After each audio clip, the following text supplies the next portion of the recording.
বিশ্বজুড়ে টানটান উত্তেজনার মাঝে জানিয়ে দিচ্ছি আজকের আন্তর্জাতিক আপডেট সংবাদ। শুরুতেই দেখুন গুরুত্বপূর্ণ শিরোনাম। ব্যালিস্টিক মিসাইল ছুড়ে যে ভয়ঙ্কর বার্তা দিলেন কিম জং উন, থাকছে প্রতিবেদনে। ইসরায়েলি ভূখণ্ডে এবার ক্লাস্টার বোমা ফেলেছে ইরান, থাকছে প্রতিবেদনে। ইরানে হামলা নিয়ে যুক্তরাষ্ট্র সম্পর্কে অবনতি দেখে দুঃখিত ট্রাম্প, থাকছে প্রতিবেদনে। তেহরান ও বৈরুতে ইসরায়েলের ব্যাপক হামলা, রিয়াদে মার্কিন দূতাবাসে ড্রোন হামলা, থাকছে প্রতিবেদনে। ইরানের পরমাণু অস্ত্র কর্মসূচির কোনো প্রমাণ নেই, আইএইএ প্রধান, থাকছে প্রতিবেদনে। এতক্ষণ শুনতেছিলেন সংবাদ শিরোনাম, এখন বিস্তারিত। ব্যালিস্টিক মিসাইল ছুড়ে যে ভয়ঙ্কর বার্তা দিলেন কিম জং উন। পুরো বিশ্বের অন্তর্দৃষ্টি যখন ইরান ইসরায়েল সংঘাতের দিকে, ঠিক তখনই মুহুর্মুহু ব্যালিস্টিক মিসাইল ছুড়ে ইসরায়েল সহ পশ্চিমা বিশ্বকে যেন তাক লাগিয়ে দিল উত্তর কোরিয়া। সম্প্রতি দেশটির রাজধানী পিয়ংইয়ংয়ের সুনান এলাকা থেকে উত্তর পশ্চিমাঞ্চলের দিকে 10টিরও বেশি মাল্টিলঞ্চার মিসাইল নিক্ষেপ করেছে। আর এতেই যেন রীতিমতো কাঁপন ধরেছে দখলদার কট্টর ইসলাম বিদ্বেষী ইসরায়েল আর তার পরম মিত্র ইহুদিবাদী যুক্তরাষ্ট্রের। ইরানে আগ বাড়িয়ে হামলা চালিয়ে দেশটির পাল্টা মুহুর্মুহু ক্ষেপণাস্ত্রের হামলায় যখন বিধ্বস্ত ইসলাম বিদ্বেষী ইসরায়েল, তখন তাদের পাশে দাঁড়িয়েছেন মার্কিন আমেরিকান প্রেসিডেন্ট ডোনাল্ড ট্রাম্প। ইরানকে একের পর কঠোর হুমকি দিয়েই যাচ্ছেন বর্তমান বিশ্বের সবচেয়ে প্রভাবশালী এই নেতা। কিন্তু ইরানের আপোষহীন সর্বোচ্চ ধর্মীয় নেতা আয়াতুল্লাহ আলী খামেনি যেন এক অপ্রতিরোধ্য যোদ্ধা, তাকে দমানো যাবে না কোনো হুমকিতেই। ইসলাম বিদ্বেষী ইসরায়েলকে শায়েস্তা না করে তিনিও না থামার ঘোষণা দেন। এদিকে আমেরিকা বারবার ইরানকে ধমকালে সরাসরি হামলা করার হুমকি দিলে ইরানের পাশে দাঁড়ায় পরাশক্তি চীন, রাশিয়া সহ উত্তর কোরিয়ার প্রেসিডেন্ট কিম জং উন। প্রকাশ্যে ঘোষণা দেন পরম মিত্র ইরানের পাশে থাকার। প্রেসিডেন্ট কিম জং উন বলেন, ইরান একা নয়, উত্তর কোরিয়া তাদের পাশে রয়েছে। তিনি আরও জানান, উত্তর কোরিয়ার সেনাবাহিনীকে সর্বোচ্চ প্রস্তুতির স্তরে আনা হয়েছে। আমরা আমাদের মিত্রদের কখনোই কঠিন সময় ছেড়ে দিই না। যুক্তরাষ্ট্রের আগ্রাসী নীতি আমাদের জানা আছে এবং আমরা তার বিরুদ্ধে আমাদের বন্ধুদের পাশে দৃঢ়ভাবে দাঁড়াব। অন্যদিকে সম্প্রতি উত্তর কোরিয়ার ছোড়া মিসাইলগুলো স্বল্প পাল্লার ব্যালিস্টিক মিসাইল বলে জানা যাচ্ছে, যা জাতিসংঘের নিরাপত্তা পরিষদের রেজলিউশনের আওতায় নিষিদ্ধ। যদিও দীর্ঘদিন ধরেই এসব বিধিনিষেধ অমান্য করে আসছে উত্তর কোরিয়া। আর ইরানের পাশে থাকার ঘোষণার পরপরই এভাবে ব্যালিস্টিক ক্ষেপণাস্ত্র ছুড়ে মার্কিন প্রেসিডেন্ট ডোনাল্ড ট্রাম্প ও ইসরায়েলের প্রধানমন্ত্রী বেনিয়ামিন নেতানিয়াহুকে কড়া হুঁশিয়ারি দিলেন কিম জং উন, এমনটিই মনে করছেন বিশেষজ্ঞরা। বিশেষজ্ঞদের মতে, আমেরিকা যদি কোনোভাবে ইরানে সরাসরি হামলা চালায়, তাহলে কোনোভাবেই বসে থাকবেন না উত্তর কোরিয়ার প্রেসিডেন্ট।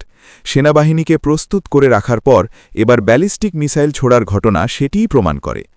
ইসরায়েলি ভূখণ্ডে এবার ক্লাস্টার বোমা ফেলেছে ইরান। ইসরায়েলে ক্ষেপণাস্ত্র হামলায় ক্লাস্টার বোমা বা গুচ্ছ বোমার সাদ মিউনিশন ব্যবহার করা হয়েছে বলে অভিযোগ করেছে ইসরায়েল। ইসরায়েলি প্রতিরক্ষা বাহিনী আইডিএফ বলেছে, মঙ্গলবার ইসরায়েলের মধ্যাঞ্চলীয় এক এলাকায় ওই বোমা ব্যবহার করা হয়েছে। এতে ওই এলাকায় 1 ডজনের বেশি মানুষ আহত হয়েছেন।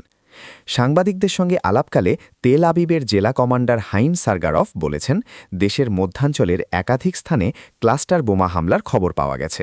হামলায় অনেকে আহত এবং কিছু ক্ষতির ঘটনা ঘটেছে। এর আগে ইসরায়েলি প্রতিরক্ষা বাহিনী আইডিএফ বলেছিল, ইসরায়েলে ক্লাস্টার বোমা সমৃদ্ধ ব্যালিস্টিক ক্ষেপণাস্ত্র ছুড়েছে ইরান। গত বছরের জুনের যুদ্ধেও ইরান একই ধরনের অস্ত্র ব্যবহার করেছিল বলে জানিয়েছে আইডিএফ। ক্লাস্টার বোমা বহনকারী ক্ষেপণাস্ত্র নিচে নামার সময় এর মূল অংশ কিংবা ওয়ারহেড খুলে যায় এবং প্রায় 8 কিলোমিটার ব্যাসার্ধের মধ্যে 10টি ছোট ছোট বোমা ছড়িয়ে দেয়। প্রতিটি ক্ষুদ্র বোমায় প্রায় 2.5 কেজি বা 5.5 পাউন্ড বিস্ফোরক থাকে। আইডিএফ বলেছে, ক্লাস্টার বোমা হামলার ক্ষেত্রে বেসার্ধ নাগরিকদের জন্য হোম ফ্রন্ট কমান্ডের নির্দেশনায় আপাতত কোনো পরিবর্তন আনা হয়নি। এক বিবৃতিতে ইসরায়েলের সেনাবাহিনী বলেছে, ইসরায়েলি তল্লাশি ও উদ্ধারকারী দল এবং অজুরি সেবা সংস্থার একাধিক ইউনিট বর্তমানে মধ্যাঞ্চলে ইরানের ছোড়া ক্ষেপণাস্ত্রের আঘাতে ক্ষতিগ্রস্ত স্থানগুলোতে কাজ করছে। হামলার পর সেখানকার পারিপার্শ্বিক পরিস্থিতি খতিয়ে দেখা হচ্ছে। ইসরায়েলি চিকিৎসকরা বলেছেন, ইরানের সর্বশেষ এই ব্যালিস্টিক ক্ষেপণাস্ত্র হামলায় ইসরায়েলের মধ্যাঞ্চলে 12 জন সামান্য আহত হয়েছেন। ইরানে হামলা নিয়ে যুক্তরাষ্ট্র সম্পর্কে অবনতি দেখে দুঃখিত ট্রাম্প। ইরানে সামরিক অভিযানের জন্য শুরুতে সমর্থন না দেওয়া নিয়ে এ সপ্তাহে দ্বিতীয়বারের মতো ব্রিটিশ প্রধানমন্ত্রী কিয়ার স্টারমারের কড়া সমালোচনা করেছেন যুক্তরাষ্ট্রের প্রেসিডেন্ট ডোনাল্ড ট্রাম্প। মঙ্গলবার ব্রিটিশ সংবাদপত্র দ্য সানকে দেওয়া এক সাক্ষাৎকারে ট্রাম্প বলেন, দুই দেশের বিশেষ সম্পর্কের অবনতি হতে দেখে তিনি দুঃখিত। ট্রাম্প বলেন, সম্পর্ক যে স্পষ্টতই আগের মতো নেই তা দেখে খুব খারাপ লাগছে। যুক্তরাজ্য এখন অন্যান্য দেশের তুলনায় অনেক বেশি ভিন্ন আচরণ করছে। ইরানে হামলায় অংশ নেয়নি যুক্তরাজ্য। এ বিষয়ে প্রধানমন্ত্রী কিয়ার স্টারমার যুক্তি দিয়েছিলেন, যে কোনো সামরিক পদক্ষেপের একটি কার্যকর ও সুচিন্তিত পরিকল্পনা থাকা জরুরি। তিনি আরও মন্তব্য করেন যে আকাশ থেকে বোমা ফেলে সরকার পরিবর্তনে তিনি বিশ্বাসী নন। স্টারমার জানান, 2003 সালের ইরাক যুদ্ধের তিক্ত অভিজ্ঞতা থেকে তারা শিক্ষা নিয়েছেন।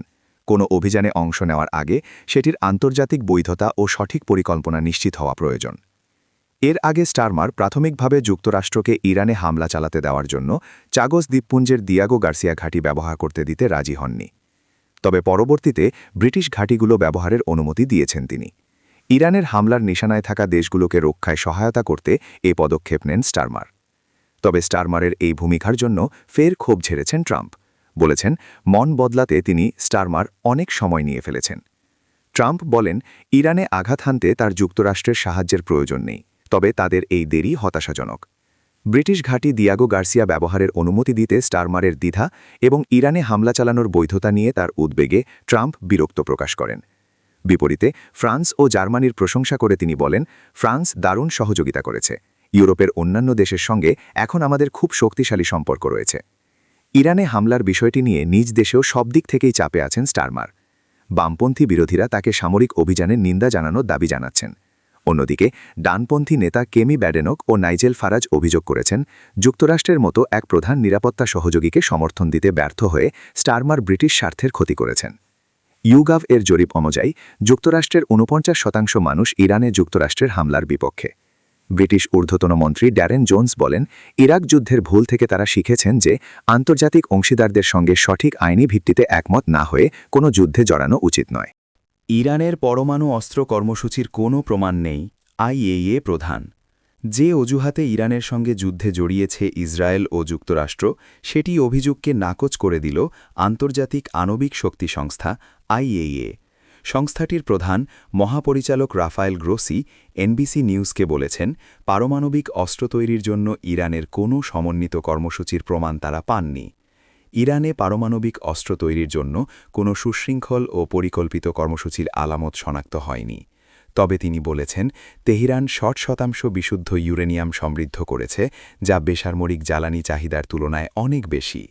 এই পরিমাণ সংগ্রহ কেবল পারমাণবিক অস্ত্রধারী দেশগুলোরই রয়েছে।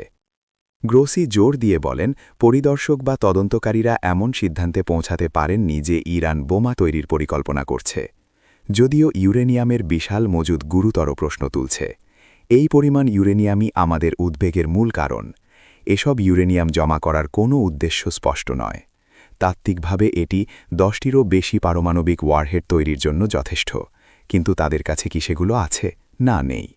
এদিকে মার্কিন প্রেসিডেন্ট ডোনাল্ড ট্রাম্প বলেছিলেন যে এই যুদ্ধ প্রয়োজন ছিল ইরানের পরমাণু অস্ত্র বানানো ও দূরপাল্লার ব্যালিস্টিক ক্ষেপণাস্ত্র তৈরি থামানোর জন্য। যদিও ইরান বরাবরই পরমাণু অস্ত্র তৈরির ইচ্ছার কথা অস্বীকার করে আসছে, একই সঙ্গে মার্কিন ইসরায়েলি হামলাকে উস্কানি ছাড়াই আগ্রাসন হিসেবে বর্ণনা করেছে তেহরান। ইরানের পরমাণু কর্মসূচি নিয়ে ওয়াশিংটন ও তেহরানের মধ্যে আলোচনা চলছিল। যদিও ইসলামী প্রজাতন্ত্রের পারমাণবিক অস্ত্র তৈরি ঠেকানোর জন্য যে চুক্তি ছিল, সেখানে থেকে 2018 সালে বেরিয়ে গেছেন ট্রাম্প। সমঝোতা চুক্তিতে সই করার মাত্র 3 বছরের মধ্যে নিজেদের প্রত্যাহার করে নেয় ওয়াশিংটন।